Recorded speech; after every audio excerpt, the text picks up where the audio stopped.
So at the very beginning of my jump, my center of mass was directly over my base of support, and this was because I was standing straight up, and my center of mass is my mid-torso, and the base of support is my feet in this scenario.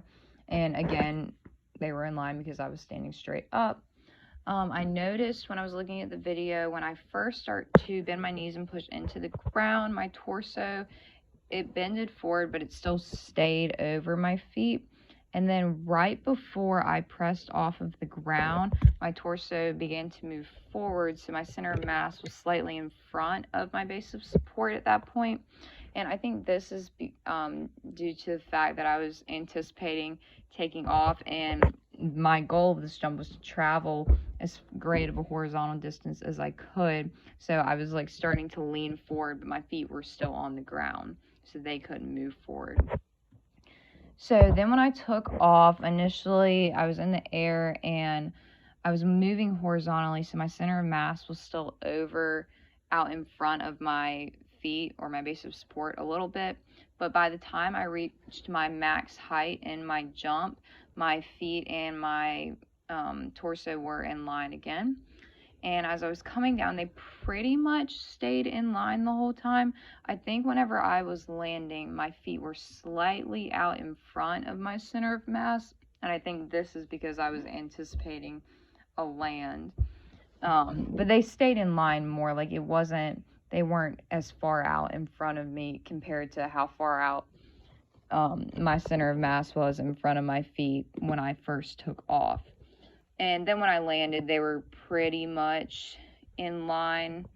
I tried to land with good form, so they were pretty much stayed in line whenever I landed, as well as when I stood up and was at rest.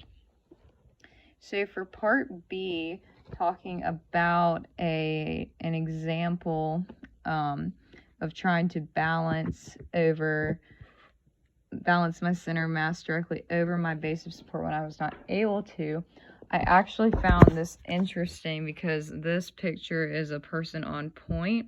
I actually used to be a dancer, and I never tried point. I never really had a desire to because it looked very painful on your toes. But I did do tap, and in tap we would have to do toe stands, so we were essentially in that position on both of your feet. But I remember doing this on one foot like this girl is here, and I fell over, and thankfully I didn't get too badly hurt.